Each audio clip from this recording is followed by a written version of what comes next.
Cheers, bud. Cheers, bud. Cheers, bud. Oh, it smells like fucking college dorm. It's a beer fridge, man. It's different. Garage fridge. It keeps it cooler. Keeps it a little bit colder, dude. A little colder. Cold like my heart. Welcome back to the Breast Food Podcast.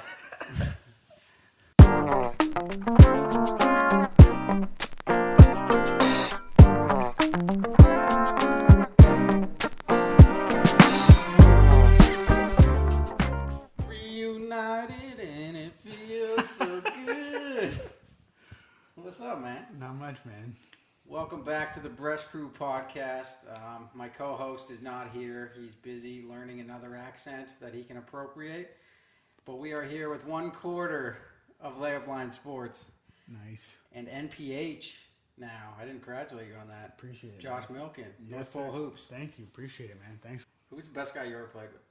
Best guy I ever played with, probably like I said earlier, is Connor Wood, dude. Connor Wood was amazing, man. Like Connor Wood, shoot the ball, dunk the ball better than almost anybody I've ever seen. Like in a gym myself play with.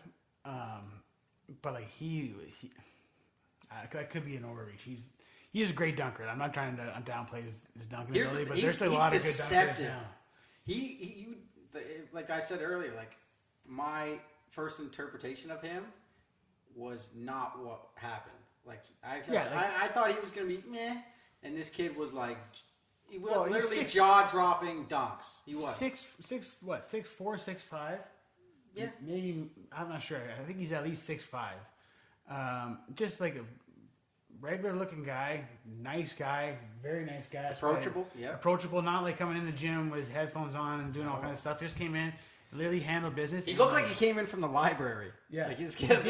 Carlton, like he's a good ball player, dude, man. Like he plays in the CEBL right now, and he plays like overseas as well. I think. Shout out to Dan Gladman getting that CEBL thing off the ground production wise. Oh, that thing, the CEBL is gonna be amazing, dude. Like. Yeah. I remember the NBL, and the NBL still going. Oh, the NBL! Don't get me started on the NBL. I like it, dude. But like, and it's just like you're a wrestling fan. That's basically what it was. I'm a wrestling fan. I'm a WWE fan, man. Big time, yo. Bro, Triple H, Undertaker. The most ejections I've ever seen are in that league.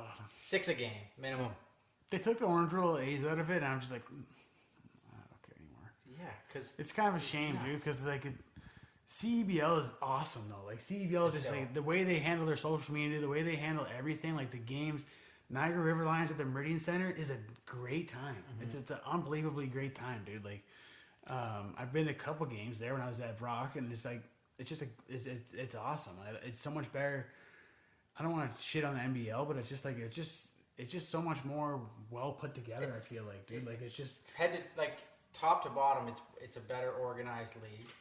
It's promoted better, and I think the players, not to knock some of the players in the NBL, like Royce White played in the fucking NBL, but not knocking them at all. No, I think just as a whole, they're doing it better. They're doing it better just for this generation, and the way they handle their social media is excellent. Like I don't know if you keep up with the CBL. I haven't kept up with it. I've seen if you videos follow on Instagram, you should. It's an absolute definite worth to follow on Instagram, and it's a crazy good follow on Twitter too. So it's like they're just killing it. Their logos are awesome. Like everything about it is just so appealing. The players they get are awesome. I played with the guy that won the championship last year with the Rattlers, Alex Campbell, one of the smoothest players I've ever seen play in my whole life, dude. Like absolutely, like could handle the ball, like no tomorrow. Just and he looked like Tracy McGrady kind of. Like looked like kind of like he's real chilled out. Wasn't like didn't come down. Woke up from a nap. Yeah, woke up from a nap with quick feet, like crossover, knock down, like crossover, get the lane, put a dunk down. Like, and this is like in the 10th grade, so like this is like it was big time for us. The guys put a dunk down, but then I went like in Orangeville for sure. Up here, yeah. And then I went to Brampton. I go into Brampton. And there's 70 kids at this Brampton Warriors tryout. Kids walk in jeans and a backpack on, windmill. I swear to God, kid walked in. His name's Dexter. I don't remember what his last name was. His coach's kid walked in with a backpack on and jeans, and just punched a windmill like it was nothing. And I was like, I can't even. I'm slapping glass in my layups still. Like I can't even. Okay, I'm gonna tell you a quick story of the greatest thing I've ever seen with a backpack on. At Axe, at Athlete Institute, Jamal Murray came in after practice, had his backpack on, winter coat, jeans. He asked me. I was shooting. I was like getting reps in. And he asked me to pass on the ball. Mm-hmm. He takes the ball. He goes and sits in a corner, so his back is like in the corner, off the court. Like it's not the baseline; it's off the court. It's like 6 feet to the right of the baseline. Sitting, dribbling between his legs, like legs wide open. Shoots from like 30 feet, 32 feet, over the backboard. Cush first try. Craziest thing I've ever seen with a backboard or with a backpack on. I'll tell you. It was nuts. And he didn't laugh. He didn't do anything. He just walked out of the gym. Yeah, Jamal's elite. Jamal's different breed, absolutely elite, like one of Canada's best of all time. Like I said, I have this story about this guy, not backpack, but this guy at Brock when I was there playing intramural runs and pickup runs and stuff like that. This guy would come in with Beats headphones on, jean jacket, sweater with a gray hoodie, jean jacket, khaki pants, Jordans, like dressed like a regular guy, like you know what I mean, but every day same outfit. Eyes were absolutely yellow, like fucking Jordan, like Jordan off the cigar, like Michael Jordan's eyes were just like those guys was like get old, you know what I mean? Like he just looked like he was out of it, and he didn't say anything to anybody. He'd go in the sauna with all that gear on, stand in the sauna. We'd all be in our towels or in our shorts or whatever, tarp sock. Guys would be shaving and stuff. He'd be full gear, everything on. Headphones, everything, stand in the sauna for like 30 minutes. Wait, is that good for the headphones? I don't know. Probably not, dude. He went out to the thing. I swear to God to you, Dylan. He went to half court, held the ball in his hand like this, and was looking at it like kind of like a crazy guy. Like I was like, what's going on with this guy? He's kind of creeping me out, man. Like he looks like he's just a next level guy. Stood at half court, I swear to God, threw it behind his head, swish. Next shot, backboard in. Next shot, swish. All over his head backwards. All over his head backwards from half court. I swear on my life this happened as a true story, dude. He stood there and just was like so focused, man. Like it was one of the craziest things I ever seen. I could call my friend AJ up right now. He was there with me, and he will confirm the story. But he might not answer right now. He might be at work. But I could confirm the story. It's a fact, dude. Stand there. Everything. Wait, so was the sauna pre-game or post-game? Post-game, pre-game, he was there all the time. He lived around it. Like he didn't go anywhere. I never saw him in class. Was he even a student? I don't know if he was a student, dude. There's players that would come there for intramural runs that went to Niagara College. St. Catharines, Welland. It's a different place. Roehampton's a dangerous place. What are we doing? Hanging out, man. Watching N1 highlights. We are watching N1 highlights. That's what I'm staring at. My favorite thing in the world. It's been a minute since I watched N1 highlights. And this brings me back. You're the king of N1 highlights, man. Bro, the most unnecessary stuff, dude. You beat a guy, I still bring the guy back. I still do it. So good. Sometimes. Yeah, I've learned how to play a lot better, obviously, but I still have these bursts of... Your jumper's mental now, dude. Your jumper's gone through the roof. Yeah, it took 2 years to do that, though. Yeah, I was listening to the other podcast of you, Brandan, and it was a good one, man. Like that was a really good podcast. I love that one. It was literally the years at AI. You got in wicked shape too. Like, you got like ripped, man. But I was I remember the church league we did. That was after I was really good. But the church league thing we won with your brother at Axe, the outdoor courts. Outdoor one, yeah, because you were bobbing around from Mark's team and my team though. You were like, yeah. So that was like you were on my team, and Mark's like, man, Dylan, I need help. That was like just after my peak for sure. Like I was kind of on my way down again. Oh yeah, your shoulders are broad. You're looking like I mean ball shape. Like I was really good. Like I could say I was really good at basketball for 2 years only, and it was just before that league. You're better just before good at basketball for 2 years, dude. No, but like high school, I was like whatever. I could just shoot. But then what happened? You shoot, you can handle the ball. You fucking that fucking AI league, bro. Like the time I spent in that gym was fucked. What like, AI league? Like not AI league, but the time at AI where I had the gym to myself, and that line, the 3-point line, for those who don't know, is like deep. It's NBA 3. It's NBA 3, and I was used to the high school one. That was like my bread and butter. So when I went from there to the AI, I couldn't shoot the way I normally do. But it took 2 fucking years. 2 years, eh?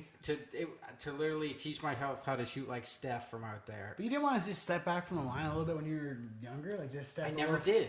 See, that's the thing I always look. You did, yeah, you did. Far. Yeah, you did. I'll chuck it, man. But I found like I got to this point in the high school 3 where if my feet were perfectly just behind the line, I knew exactly it was going to go in. Yeah, the radius, everything's good. It was just going to go in. But then, yeah, I just switched that other one, man, and it took. There were some trials. There was 1 year where I was really bad and couldn't score, and it was because I was changing my shot and getting used to it. And then, when it did, it all paid off. It's not too much different, though, I don't think. No, it's still kind of... No, not from out there. No, it's here. Yeah, it's weird. Yeah, it's weird, yeah. It looks better, I think, but... Who cares how it looks? It goes in, man. Yeah, you exactly. Fucking money. I've never had a nice looking one. The outdoor league was pretty good, man. Like, it was a co-ed league, but like there's only like I think only one or two teams had girls. I don't remember other teams having girls. I like the girls that we played with though. They were good. They were solid. They were both Westside alumni, dude. They're solid, man. Let's talk about Westside for a second. I really wanted to go there. You should have gone there, dude. I remember that. Well, we could have had me, you, Adam Craig, Mike Traves, and was Josh Jackson. Hodge still there? No, Hodge is a year older, and Hodge was absolutely elite. I didn't get to play with Hodge much as I wanted to. Luke got to play with Hodge's younger brother, who was really good as well. Jacob Hodge was amazing. Not amazing, but he was really good. That's so tight. They're homeschool dudes, like, but they were. So how did you guys do your final year there?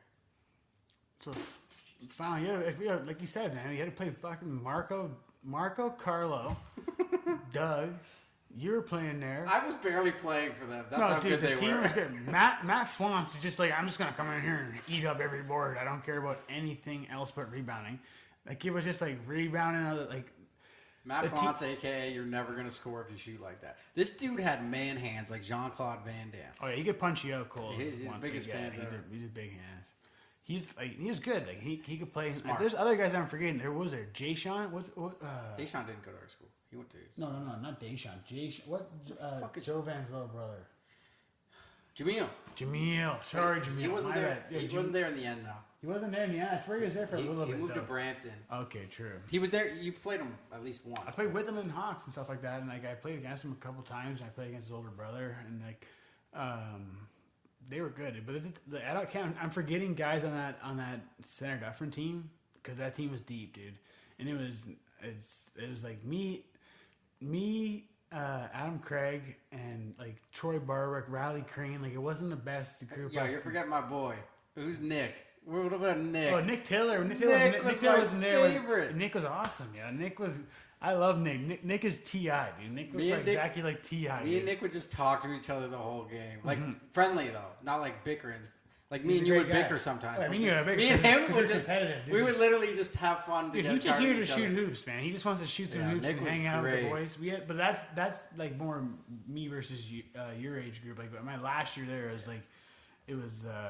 He wasn't there, so. Wait, did you play another? Was my last year your last year? Grade 12 was my last year, and grade 13 because I was 13. Yeah, and I went on to Rita the next year. Right. I had AI there, with, I went there after that, and then I came there. I just was like straight up role player and just shot 3 balls, and like I had 27 points though on Anthony Bennett one game.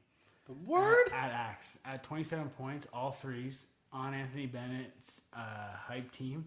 It wasn't Anthony Bennett's team. Anthony was there in town for Thanksgiving weekend at a tournament at Axe. Marshall did, my old head coach, came there to watch. My uncle was there. My parents were there. It was a big game. So like we were at Axe, my home court. I played there. Me and you played there since we were 15, 14. Yeah, exactly. Yeah. So like since we were really young, playing with grown men there, we know that court. And so Anthony Bennett was there visiting, and then he just was like, I don't have any shoes, but Coach Mike, who was also coaching at Rita with the team, he was coaching there's 3 teams there, 2 post-grad and then a high school team. Mm-hmm. He was coaching one of the post-grad teams, and then he said, like, and Anthony was in town, that's his kid, like, he coached Anthony Bennett all the way through growing up with hype and stuff like that in Brampton. So he's known him forever. So he's like, I'll let you play if you want to come on and play. And it was no problem. Like, so like, Jessica kept Anthony Bennett here. But was he ranked then? Yeah, he was ranked. This is grade 12 years, so he's at Finley this year. Like, he's literally at Finley. And then Hoop Mixtape is there that game. Hoop Mixtape was literally there. Is that why he wanted to play? Because what's the other incentive? I think so, yeah. I think it's because Hoop Mixtape was there. Because Hoop Mixtape was filming. There was a guy from Hoop Mixtape. I emailed him with the whole long story, but I had 27 that game. Wait, so what do you mean you emailed him? You brought Hoops Mixtape there to that game? No. Okay. I had 27. I had played a great game in that game, and then I was emailing them steady, trying to ask for the tape. I'm like, I know you have highlights of that game, but I know there's highlights of the game. Send them my way. This could change this could be a tape could be huge. Anthony Bennett came down, jumped from the free throw line, almost put a huge dunk on me. I fouled literally the shit out of him. I fouled the shit out of him. I was just like, I'm not getting punched on like this. I got punched on before, and I'm just not getting punched on in my hometown. I get punched on in Georgetown over at a tournament, or I get punched on in Collingwood or whatever, but I'm not getting punched on in Orangeville. Not at Axe, not where I grew up. Like, no, not here. So, and then I fouled the shit out of him, but I had 27 all threes. So that's what is that? I think that's fucking 7 threes, 8 threes. We can't do math, but I think it's like 8 or 9. Yeah, I think so. 10's 30, so you're 9. Yeah. See, so quick math. 9 kids. threes. Yeah, 9 threes. All threes. I didn't hit any free throws or any. I didn't get to the line at all. I was just doing my thing and hitting 3 balls. And it was like, this is the start of the season. So I'm like, oh, this is gonna turn out. I'm gonna fucking play on the 1 team. I'm gonna be like on the good team, dude. Like, I'm going to the states tournaments. And then it was like, I don't know, just kind of settled into shooting threes and got lazy. I used to play point guard. I used to bring the ball up and like, I'm a point guard in Orangeville. In Brampton, I'm not a point guard. I can't play point guard with those guys. Those guys can handle the ball. I thought I could handle the ball very well. I can't handle the ball anywhere near as good as those guys in Brampton, in Mississauga, in those other places where there's 100 guards. And they're hungry. And they're hungry and they're fast and they're lightning quick.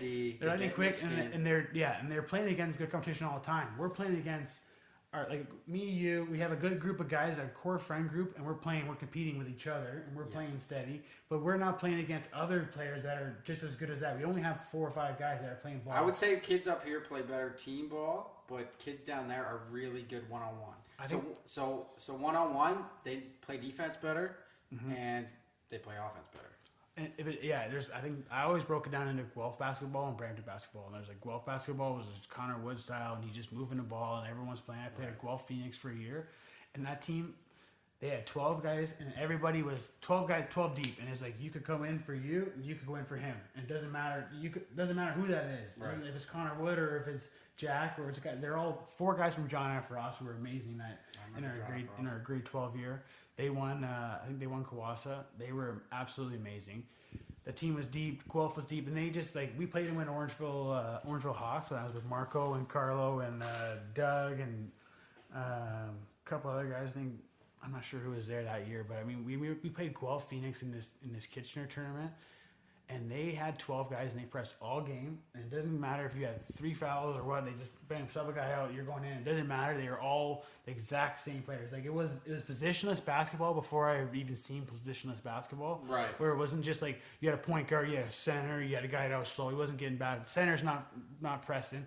It was everybody's pressing. Everybody's dribbling the ball. Everybody's shooting 3 balls. Everybody's going to the rim. Everybody's rebounding. It was just run so much differently. And that's when I left Brampton. I played Orangeville for a year, and I left Brampton. I was like, I gotta go play Guelph, man. Guelph is where it's at, dude. Like they're moving the ball. So it's interesting you said you were a point guard and then settled for shooting, because I did the same thing. And everyone I talk to doesn't really understand what I'm talking about. But your mindset's different. It's way different. It switches almost. You were facilitating for the whole team, and now you're just waiting to get facilitated too. It's so different. And you got to play tough ass defense. You got to play tough defense. Which was like, I was never great at defense.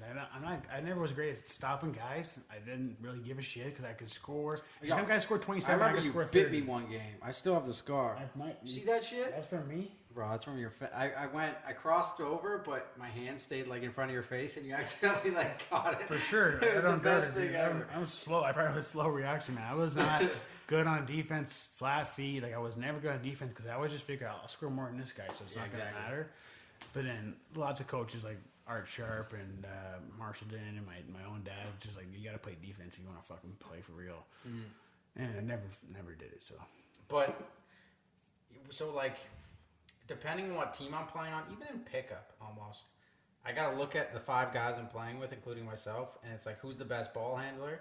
If it's Brandan or you or someone, it's like, cool, I don't have to be the ball handler, so I'm just in that shooter's mode, right?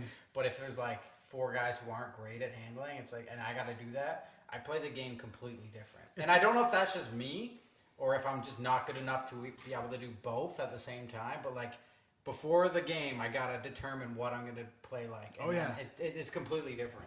3/4 of the time now, dude, we're not playing with a lot of great guys in pickup.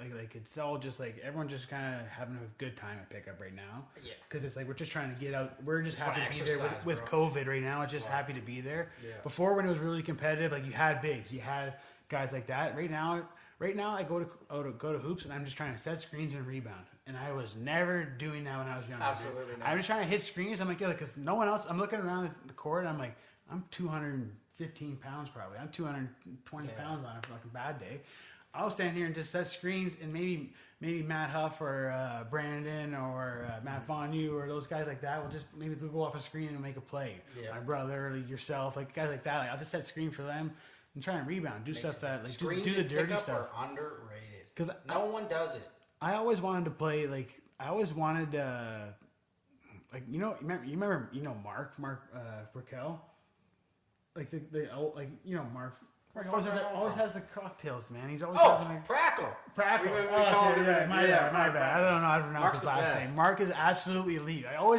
Him and Billy Hoyle are like 1-on-1, dude. Billy Hoyle. Mark used to come with a baby blue bandana on and like come to hoop runs like when we were younger and like just like dominate him and Garrett and like Phil and all those Jesse come down. It was awesome. Like those runs were like absolutely amazing. And just the way Mark played, dude, the way he handled the ball, like he was great. He moved the ball right play. He always complimented players. He's always saying like, "Oh, hey, nice play, it's a nice play," and then he'd let you know like, "Hey, you're not really hustling, eh? Like you're not giving her like," and he'd let you know. Like, get her, like play a defense, and like he would hold you accountable, but he wouldn't shit on you. Exactly. And it was awesome. Like I think he did coach girls for a while, but he definitely coached girls. Yeah. He could be a great coach. Playing with those guys growing up made us better, 1,000%.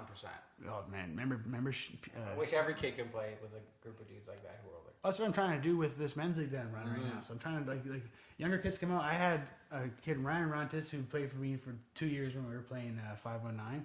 He came out to the runs. Another kid that is still playing in Calvin right now. Calvin Cougars are still having a couple practices and shit like that. And he's playing there, and he was there the runs, and he had a couple buddies, and it was like I had a bunch of my friends or our friends, and it's like we have like 8 guys that are our friends, and then another 4 kids show up that are younger, and then they get to play with us, and it's like it's not a weird thing. It's just like the kids that get to play with older people and just see how the game's played differently. Like some kid came down. Bio steel pants, all locked up, handling the ball like this, comes down, really nice stroke, looked good, like the cookie was good, and then next play down, just just steal the ball. I never steal the ball from anybody. I'm just like, give me this. It's just like, man, how are these kids? These kids are kind of sometimes these kids are soft. Soft, yeah. They Johan. Some kids. Johan had a men's league team back when men's league was active, and he was playing us, and a lot of them I don't think were used to playing how we were brought up. And even Johan was great.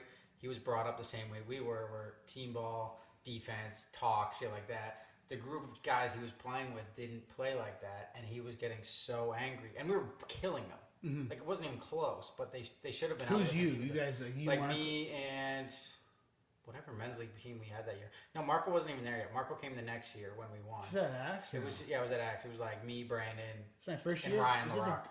Your league. Because Deshaun was reffing one game. Yeah, it was your league. Deshaun's ref. So yeah, we had refs. We were refing. I get guys. So like what it was if you volunteer to ref for the year, you'd ref once a night, every week for the year, and you get to play for free. So that's what it was. So I had a bunch of guys that volunteered and wanted to play for free, and they get to come in and play, and then they had to ref a game every night, no matter what. Like you're playing, you got to stay another hour to ref a game. I didn't know that. I probably would have did that. Yeah, sorry. I should have pitched that out there. Yeah, it was your league. It was Brandan and a couple guys like that. But he was mad at them for not knowing how to play the way he knows how. His team is Chase Ward was on that team. Chase Ward was on that team, yeah. I don't know why he was there. God damn. But yeah, had a bunch of guys that were kind of jerks, man. Yeah, they would fight with each other. They fight with each other. They try to pick fights with like the wrong guy. Like you're picking fights with guys on your team. 3 teams here are all from around here. Like you don't want to pick fights with anybody here. Right. Like But they were mad at themselves, and I knew that because we were in their head. Yeah. And especially Brandon. You play with Brandon, he's gonna get in your head. It's gonna get someone's head if you let him. If you don't know him, he will. Yeah, but he will for sure. If you why did Anthony Bennett not pan out? Why did Bennett not pan out? I don't know, man. It's a question for the ages. I don't know if he. I don't know. I don't want to. We're not shitting on him. I'm not shitting on him. He's amazing. He's a great player. One of the best players in Canada. Yeah, but it's just like I don't know if the passion was there as much as some guys other guys wanted it, dude. Like I think he kind of came into basketball as like 6'8", And it's just like, oh, they're gonna play ball. Like I don't know if you've seen like there's all kinds of TikToks like when the high school coach sees a guy, he's like, oh shit, look at this guy, he's 6'8", he's freshman, he's 225 pounds. Blah, so blah, you think blah. he was pressured into making it his dream? I don't know. Like, because some guys want, like me and you, like, what would you have done to go D1? Almost anything. My dream was Duke, not NBA. I knew I was never gonna make the Dude, NBA. and it's just like, Duke. What would you have done to do that? Damn near anything. Anything. Yeah, anything, exactly. Dude. And it's like people like just absolutely die for it. And it's like some people get it, and it's like I'm not knocking. It's like he probably worked hard. He definitely worked hard. I know he worked with Coach Mike, and Coach Mike's an absolute legendary coach to me. And like I think he's great talent. I just don't know if sometimes the talent's not enough. It's not enough. It's not enough. You gotta really want. There's a lot of dudes who played in the NFL who didn't want to.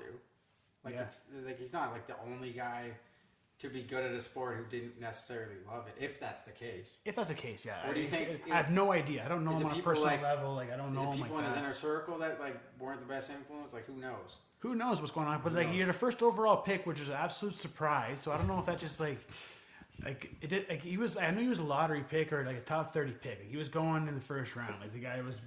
He did great at UNLV. Like he was good. He was great at UNLV. Yeah. And like. He's played a family. Like the history, the resume just adds up. Everything adds up. He's like a new breed, kind of like positionless forward. At that time, he kind of shoot the ball. He can slam a dunk on anybody with like a Shaq authority. He's strong and like just absolute stud. But it's just like I don't know. I just don't know what happened. Like, you get stuck in these teams like Cleveland, Minnesota. These teams kind of like drag on players. I find I don't know if that's just me, but it's just like you go to like a deserted like. You're not in a big market. You're not in Boston. You're not in Chicago. You're not in Los Angeles. You go to Minnesota. You go to Milwaukee. Like Milwaukee's great. Look at Utah's amazing. Utah's great this year. Like you look at the teams. They're good teams. But just do players want to go there? Or do they want to go to New York or what is it? I don't know what it could be. But I just feel like it's just like Cleveland wasn't in the best. Cleveland did a lot of moving around. LeBron was in and out, and they traded Wiggins right away. It's just like that's what I'm saying. So who knows what could have happened? Which might have been the best. What could have happened emotionally and like people's relationship? Like look at this is just another Cleveland example. Like look at Tristan Thompson going through all the Kardashian shit. He's with Khloe. He's out of Khloe. Yeah. She was digging Lamar Odom.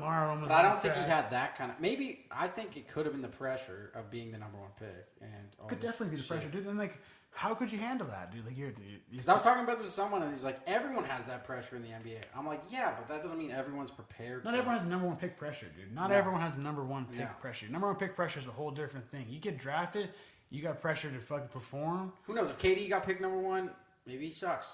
Maybe Greg Oden's on the Nets right now with James Harden. Well, I think his was a whole different thing with the injuries, but Brandon Roy too. That Portland team could have been something special.